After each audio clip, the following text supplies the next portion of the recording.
ডাঙৰীয়াক মই এটা কথা ক'বলৈ খুজিছোঁ, তেওঁলোকৰ নিজৰ ব্যক্তিগত ইয়াতে কি স্বাৰ্থ আছে? তেওঁলোকে উন্নয়নৰ দিশত তেওঁলোকে সমষ্টিবিলাকত উন্নয়ন কৰিব লাগে নে গৰু মাংসৰ দোকান দিব লাগে? তেওঁৰ ল'ৰা ছোৱালীয়ে ভাল ইংৰাজী মিডিয়ামত পঢ়িব, বাহিৰত পঢ়িব, আৰু বেলেগৰ ল'ৰা ছোৱালীয়ে কি গৰু মাংস দি কেনে খাব, ভাতৰ হোটেল দি কেনে খাব? এইটো কেনেকুৱা ধৰণৰ ৰাজনীতি? এইটো কেনেকুৱা ধৰণৰ উন্নয়ন? মোৰ ল'ৰা ছোৱালীয়ে মোৰ ল'ৰা নিজে দম। আমি আমাৰ মঞ্চৰ পৰা অসম চৰকাৰৰ যি কালি কেবিনেট বৈঠক হ'ল, সেই কেবিনেট বৈঠকত যি গৰু মাংস যোনটো নিষেধাজ্ঞা কৰিছে ৰাজহুৱা স্থানত, তাৰ ওপৰত আমি অসম চৰকাৰক সমৰ্থন জনাইছোঁ আৰু ধন্যবাদ জ্ঞাপন কৰিছোঁ। বহুত দিনৰ জল্পনা কল্পনাৰ এটা ৰাজনীতি চলি আছিলে গৰু মাংসক লৈ কেনে। যোৱাকালিৰ পৰা অসমত উজনিৰ পৰা নামনি, বৰাক বেলিৰ পৰা সমূহ জেগাত ৰাজহুৱা স্থানত গৰু মাংস বিক্ৰী কৰাটো নিষেধাজ্ঞা কৰি দিছে কেবিনেটে। ৰাজহুৱাভাৱে ভোজ মেলতো গৰু মাংস নচলিব বুলি নিষেধাজ্ঞা কৰিছে। এই যি কেবিনেটৰ সিদ্ধান্ত, এই সিদ্ধান্তত মুছলিম ৰাষ্ট্ৰমঞ্চে সমৰ্থন কৰিছে আৰু অসম চৰকাৰৰ মাননীয় মুখ্যমন্ত্ৰী ডাঙৰীয়াক আদৰণি জনাইছে।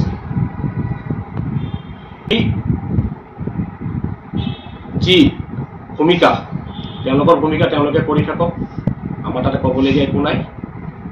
কিন্তু চোৰাং যি আজিৰ পৰা যোনটো চোৰাং ব্যৱসায় আৰম্ভ হ'ব, অসম চৰকাৰৰ গৃহ বিভাগৰ পুলিচ বাহিনীক আমি অনুৰোধ কৰিছোঁ তেওঁলোকে অলপ চোকা দৃষ্টিৰে কৰে যেন, আৰু বিভিন্ন জেগাত যেন ব্লেকত যেন বস্তুবিলাক বিক্ৰী নকৰে, ৰেষ্টুৰেণ্টবিলাকত যেন ফুড ইনস্পেক্টৰবিলাকে এটা তদন্ত কৰে, অসম চৰকাৰৰ ওচৰত আমি অনুৰোধ কৰিছোঁ। বিশেষকৈ এতিয়া কৈছে যে সভা বাজনসমূহতো মুকলিকৈ ৰাজহুৱা স্থানত বা ৰাজহুৱাভাৱে এইটো ৰেষ্টুৰেণ্টসমূহতো বন্ধ কৰিছে। এই ৰাজহুৱা অনুষ্ঠানৰ কথা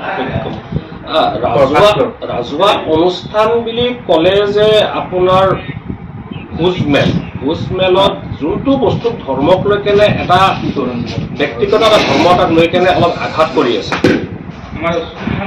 বহুত দিনৰ পৰা, এটা সাংঘাতিক পৰিৱেশ এটা হৈ আছে, বেয়া পৰিৱেশ এটা হৈ আছে। এই পৰিৱেশটোক লৈ কেনে এটা ৰাজনীতিক চলি আছে। অসম চৰকাৰৰ যোনটো এই সিদ্ধান্তক আমি মানি লৈছোঁ আৰু অসমৰ ৰাইজক আমি অনুৰোধ কৰিছোঁ ইয়াৰ ওপৰত জানো কোনো ধৰণৰ ৰাজনীতিক নকৰে। কাৰোবাৰ ব্যক্তিগত ঘৰত আছে, ঘৰত তেওঁ নিজে ভাল পাই খাইছে, সেইটো এটা বেলেগ কথা। কিন্তু সময়ৰ লগত সময়ৰ কিছুমান চৰকাৰৰ সিদ্ধান্ত থাকে, এই সিদ্ধান্তটো মানি লোৱাটো উচিত।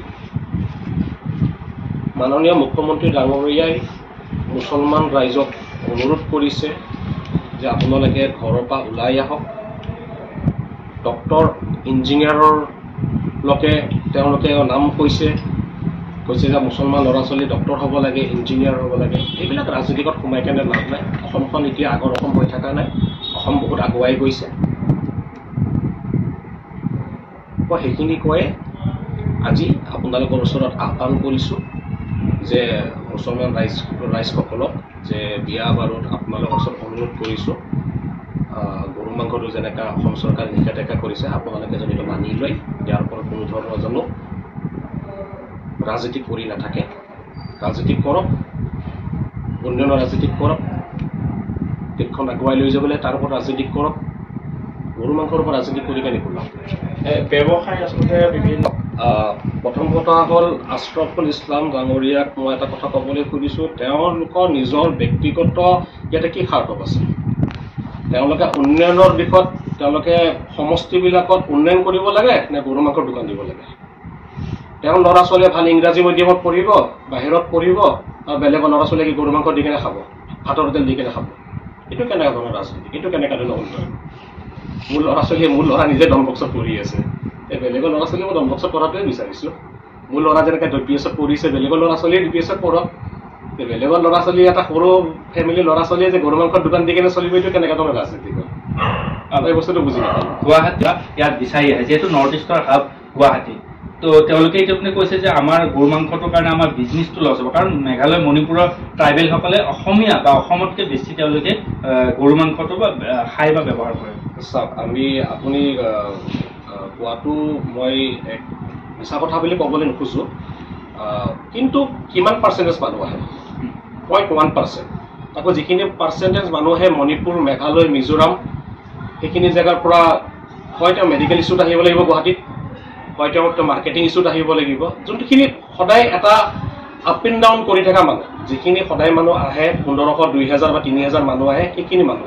এতিয়া মই ভাবোঁ এইখিনিৰ ওপৰত একো কোনো ধৰণৰ প্ৰভাৱ নচলিব। আৰু ব্যৱসায় এটা যোনটো ব্যৱসায়টো এখন হোটেলত মাছ মাংস চলালেও পাৰে, মুৰ্গী মাংস চলাব পাৰে, মাংস চলাব পাৰে, ছাগলী মাংস চলাব পাৰে, গৰু মাংস চলালে বুলিয়ে যে এটা বিজনেছ হ'ব সেইটো কেনেকুৱা ধৰণৰ কথা?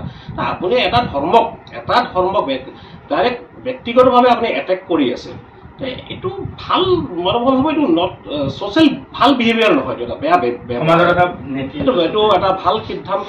মই ভাবোঁ হিন্দু মুছলমান এখনক আমাৰ অসমখন আমি গুৰুজনাৰ ওপৰত চলোঁ, গুৰুজনাৰ নীতি আদৰ্শত আমি চলোঁ।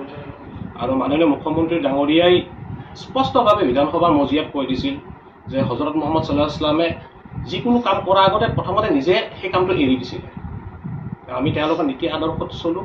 মুখ্যমন্ত্ৰী ডাঙৰীয়াক আকৌ মই কৈছোঁ ধন্যবাদ জ্ঞাপন কৰিছোঁ। আমাৰ মুছলিম ৰাষ্ট্ৰ মঞ্চৰ মজিয়াৰ পৰা তেখেতৰ যি সিদ্ধান্ত আমি আদৰি লৈছোঁ।